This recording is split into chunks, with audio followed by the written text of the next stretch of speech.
Hey guys, Chris from the Ultimate Recycler. I'm back with another unboxing video, although technically this isn't because these items weren't in boxes, but it's another video of discovery from our huge Radio Shed house lot cleanup. This is part 12. I'm only going to do a couple of items here. I've got some nice old speakers. They're English made speakers, and a Rotel vintage turntable.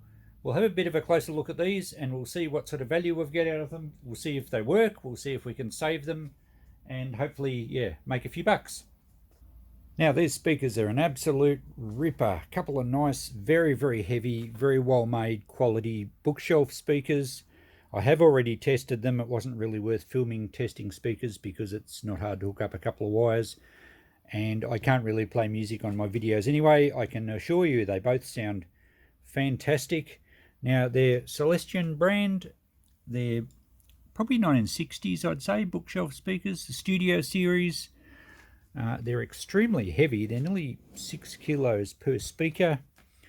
So very dense, well made, very solid. That says if you can tilt your head on the side, it says the Ditton 10 watts RMS, 15 ohm, made in England. I believe they're very sought after speakers. And so with that in mind, and the fact that they worked nicely, I threw them on eBay. So before this video finishes up, we'll watch the final couple of minutes and just see how they go. I can tell you I started them at $100 and they got bid straight away. So that's pretty good. This other one, if you remember back to the early videos in this deal, I think this was sitting on the bench in the radio room, and I pointed out at the time that Rotel is quite a renowned quality brand. It's obviously very dusty and the top's quite scratched up, so we'll see if we can do something with that. I'll have to test the thing, of course. It looks nice and clean, very nice condition here. I did a search on the model at one stage a while back, and I did find some that sold. They didn't bring huge money. I think if it does work well, this will be probably one to sell in the shop, but it's nice and clean. I'm not sure if the belt's any good. Usually the rubber belts on these older models, when they've just been sitting around for a long time, they perish. So if that's the case, we might have to actually source a new belt for it. But I can't see any other damage other than it's just a bit dusty around the sides here. So we'll give that a test. I'll hook it up to the amplifier. I think there's a stylus in there. It feels like there's a needle there. But we will see if we can improve the case, because it's quite scratched up. Back at this job today, and I need to mention that one of the golden rules of repairs and restorations is don't clean things up and spend a lot of time polishing and everything until you know the unit's actually worth the effort. So what we're going to do now is test it, see if the thing works, see if there's any other jobs that are going to be required, and once we're happy that it's all a good goer, then it's worth putting in the time to try and get these scratches out of the cover.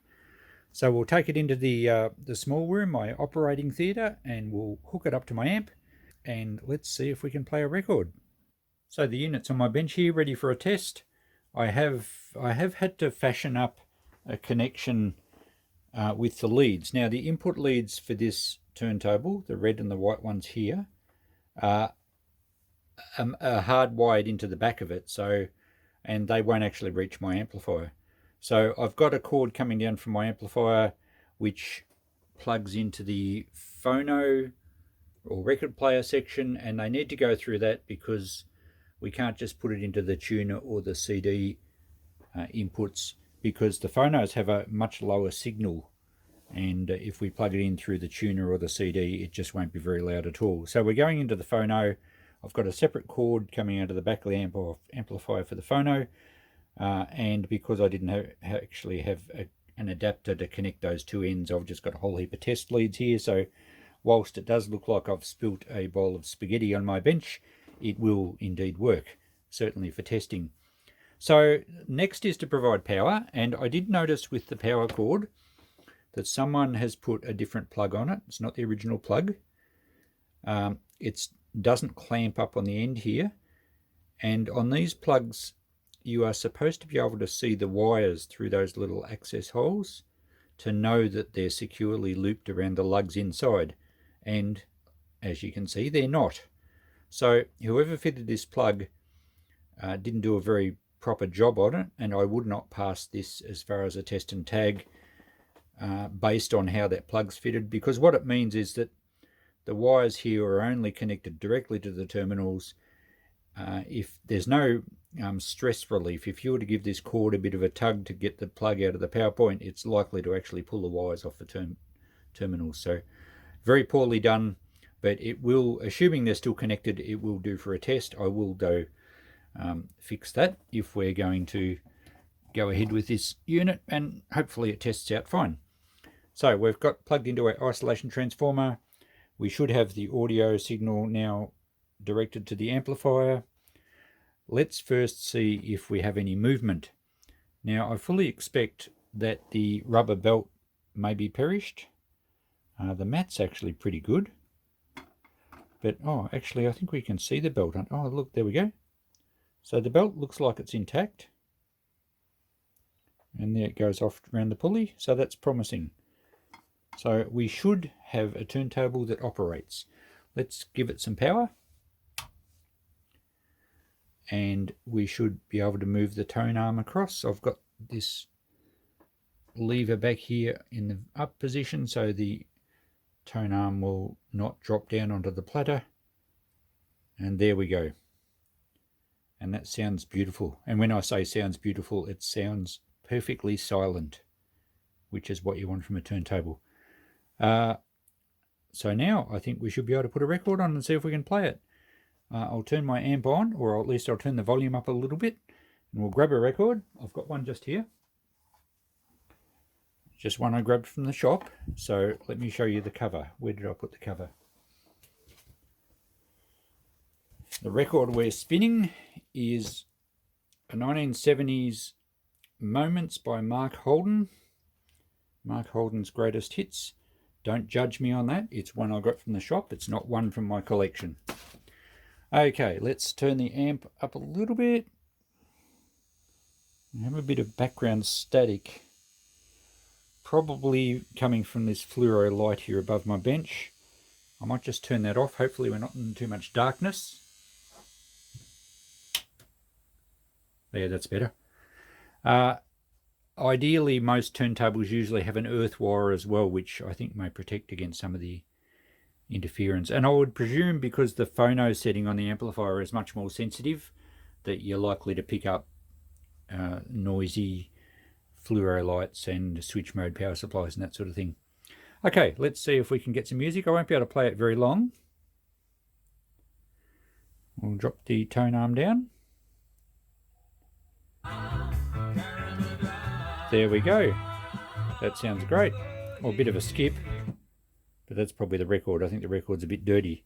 Let's try another track, and I'll just crank the volume up a little bit more, but we can only do a short burst. And we've still got a bit of hum coming through, probably from the other fluoro in the room. Let's give that a quick burst.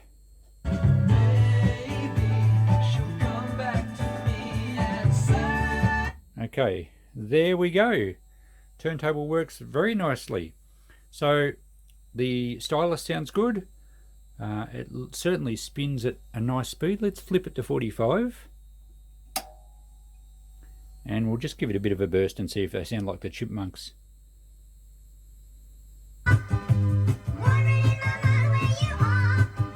There you go. One could argue that Mark Holden sounded a lot better.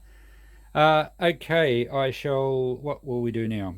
I'll turn this off. We've got a reject button. Let's see if that works. Fabulous. Righto, the turntable looks to be in excellent condition. All it really needs is a clean-up. We will have to replace that mains plug. I'll turn this off now. We'll turn our amplifier back down. It's a bit noisy. And we're going to have a go at polishing the top. Okay, we'll get onto that next. Now, I haven't tackled one of these before, but, you know, I'll have a go and I'll pretend I know what I'm doing, and hopefully it works, and hopefully you guys learn something. You can see it is scratched up pretty badly. They don't feel super deep, but it's going to take a bit of work. Now, I've seen different methods. I've read about different methods, and there's a few YouTube how-tos on how to do it, and a lot of them just use a car compound, cut and polish compound with a buffing wheel. Some of them use you can get a compound for cleaning headlights, which I believe works all right. I'm going to try Brasso. I've even seen someone try toothpaste. I don't know how well that works. This is an old tube of Brasso. You can buy it in modern type tins, a bit similar to this one, and this one's Silvo. Now, silver polish is not as abrasive as brass polish, so if you tried with the Silvo, you'd probably be pushing a rag around for hours to get anywhere. I think it's probably just not aggressive enough. Brasso, I think, will probably bring a nice shine to it. Whether it's aggressive enough to remove the scratches, I'm not sure. So we'll try a bit with the Brasso first. I will get a little bit of tape and just cover the Rotel sticker in the middle there, because we don't want to scratch that up. We'll try a bit with the Brasso. If we're not having much success, or I'll have to, I don't want to sit here for weeks with a polishing pad. If it doesn't take the scratches off fairly easily, I might go to some wet and dry sandpaper, but very, very, very fine, and see if we can take the scratches out, and then we'll work it back up to the Brasso, and we should get a nice finish.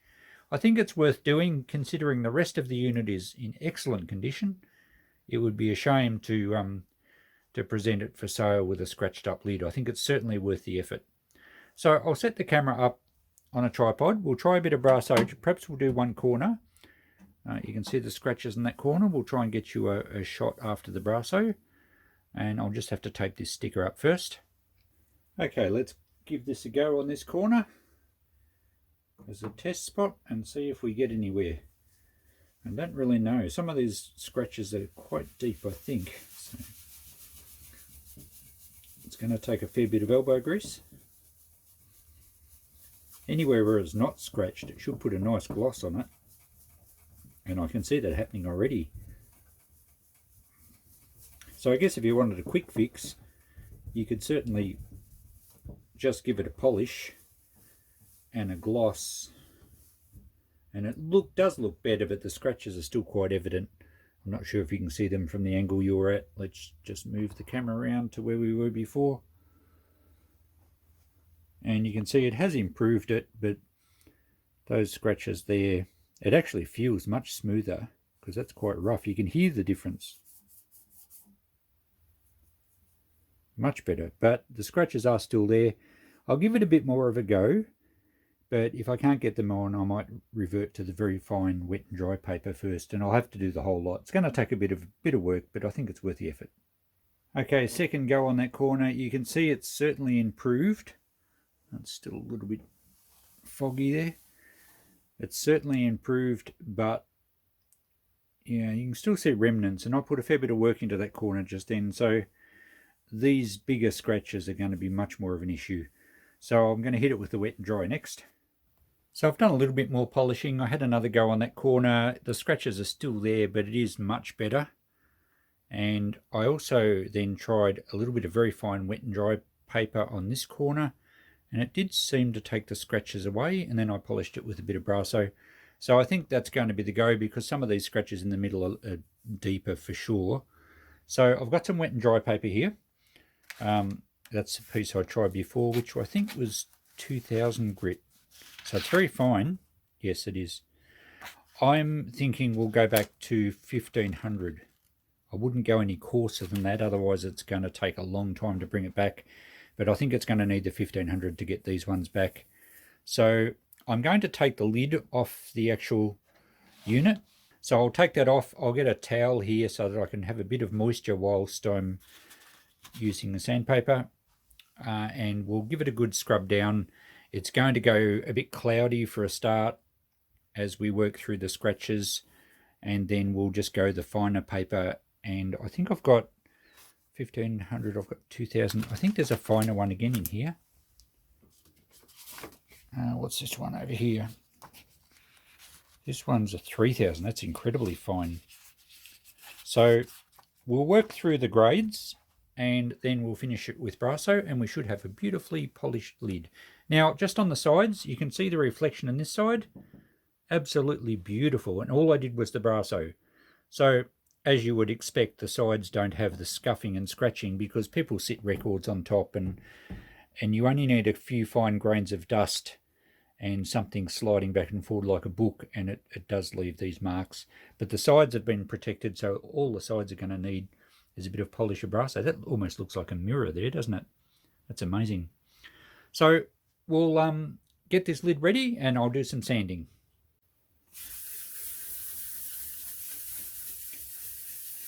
Okay, I've been working that for a while with a little bit of moisture, and I find that the water on the wet and dry it obviously stops dust, but it also, I think it just kind of helps get a bit more grit in there. So I've been over that for quite a bit. I'm going to wipe it off now and just see if we've been able to get rid of the scratches.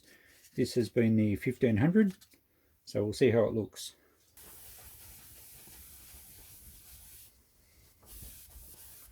Okay, we have a really matte sandblasted type finish there now, but it looks pretty even. I can still see a few faint lines, but I think we've got through most of them. I reckon I'll work it a bit more because I don't want to go any coarser than 1500. And I reckon that's going to work quite well. We'll just, yeah, it's very smooth. So I think we'll just work it a bit more. I can see my swirly scratches from what I was just doing. And the scratches that this makes, the next grade up we'll be able to take off, as long as we've got rid of all the original scratches. It's just a couple of marks there. So I think we'll work it a little bit more. So I've just been over it with the 2000 grit, I think, yes. So that's the next finer one, and it's coming up very evenly. In fact, there was a couple of scratches that I had to work out that I think have disappeared. There is just one little one just at the end of my finger there, but I'm just going to have to live with that because I'm onto the finer grit. I don't want to go back to the other one, and I think that's going to come up pretty good. I'm quite pleased with how that's coming up. It's extremely smooth now. This is 2000. The only other one I have is 3000, which I'll go over tomorrow. My old arthritic hands have just about had enough at the moment tonight.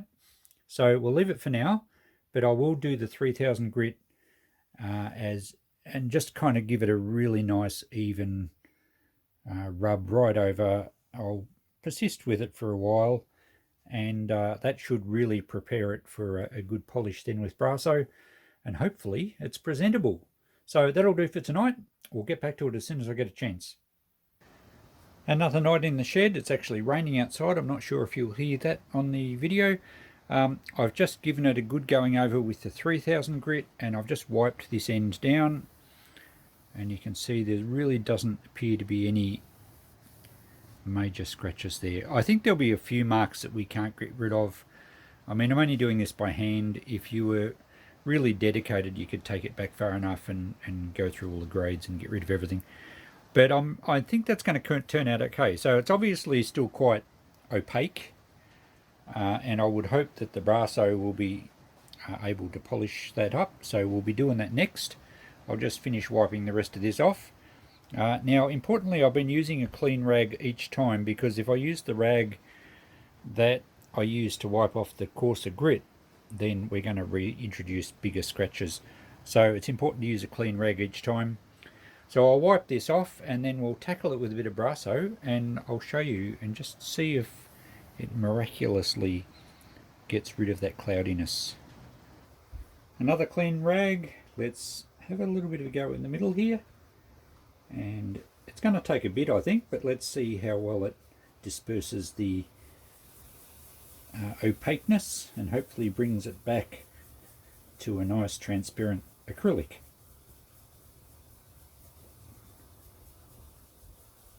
Rightio, let's, oh yep, dry that off. Look at that. It's going to need more than that, but that just shows you how it's going to bring back the transparency. You can see the towel underneath. It looks like it's a bit hard to tell. Might still have some very, very fine scratches that should polish out. Alright, well, I'm going to work away here for a little bit, and I'll show you the end product when I'm done. Okay guys, another rainy night in the shed. It's been a little while because I had to order some different product, and I'll show you that in a second. This is the result from the Brasso. Now, I haven't got a lot left. I worked it quite a bit, and it would only get so smooth and polished, and it looks a bit hazy. And I was reading a few online forums about Brasso, and apparently, depending on how old, like this is an older tube, but they use different liquids, I think, like an ammonia or something, I can't remember now, but there were some chemicals that sometimes affected the plastic a little bit, so it's probably not recommended, I think, and it wouldn't really come up much better than that. But have a look at the other side. And I just stuck a random piece of instructions for, I think, my power supply under there, just so you can read it. And isn't that great? So I actually bit the bullet and ordered some of this headlight product.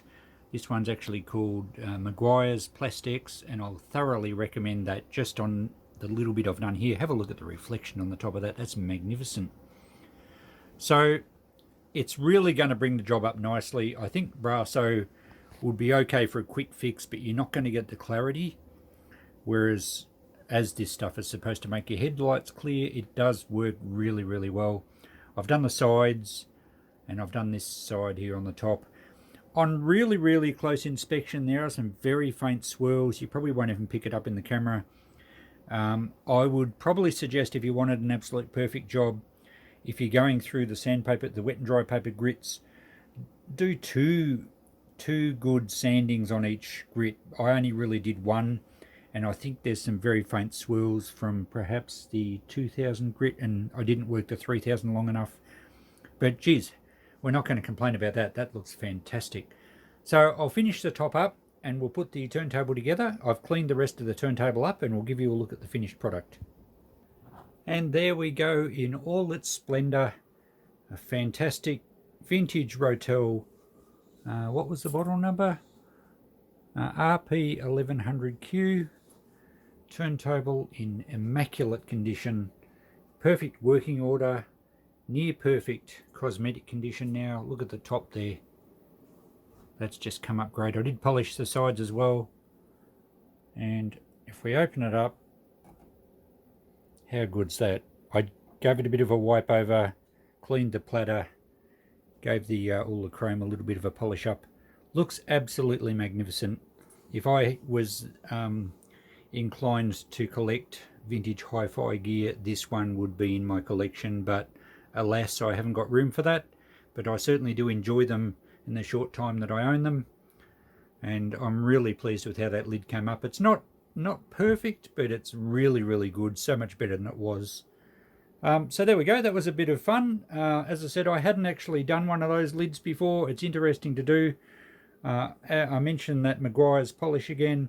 I'll certainly put a Amazon link underneath this video for that one, and I'll be using that on other jobs for sure, and I might even give my car headlights a clean. So there we go. Price wise, I did a bit more checking. I found one for sale online for $340. That was in the US. It hadn't sold, but I think I'll put this one in the shop for probably $2.95. So there we go.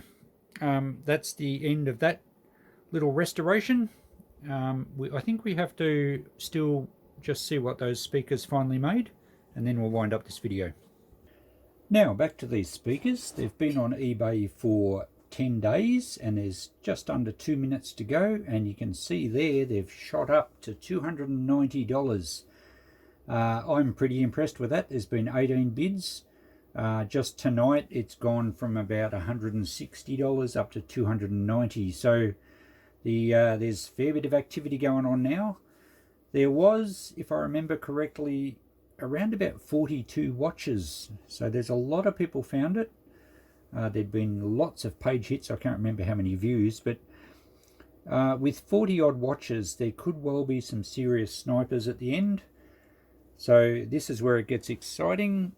I'm awesomely happy with $290, but we'll see what happens. Now, you'll have to excuse the dog in the background. She wants to come in. It's nice and warm in my room here, and it's cold outside, and she's getting a bit grumpy. But anyway, we'll forge on. So 52 seconds to go. Hopefully there's some snipers, but then I don't know if there's going to be a lot of room left in the price. I'm not really sure what they're worth. I guess I probably had a hunch that they might get a couple of $100, so we've already gone past that. It's going to come down now to snipers to see if it goes any higher. There's going to be a fair bit of postage involved because they're very heavy. $33.80 would be within my local area, and to ship interstate that'd be really expensive. So 19 seconds, 18 seconds, it's counting down now. It's probably going to be just automatic snipes at the end if any do jump on it. So 10 seconds, no movement yet. 6 seconds. Last couple, is there any big snipes or is that the price? Oh, look, right on the death knell, we made another $30 odd, $325, 19 bids. That's very good. I'm very happy with that. I'm pretty sure those speakers will make the top 10. Okay, just to wind up this video, I'm in the shop now, and down here I have the Rotel turntable now for sale. I've decided to up the price a little bit. I've made it $345 because I did find a few other results, and there was lots of bidding on some of them, so they are a sought after model. $345 on that. Let's say $300 as a realistic return if I have to discount down the track. And the speakers made what was that, $325. Turns out the guy that won them is from Melbourne, and as soon as he can get out with these local lockdowns at the moment, he's going to drive up and pick them up, so that saves postage. Fees will probably be around about $50 with eBay and everything, so I would suggest $275 a realistic return on that. So what's that, $575, not far short of $600. This deal just keeps on giving. So thanks for watching. We'll do some more unboxing soon. I still have lots more treasures to go out of this deal, so I'll see you in the next video. Bye.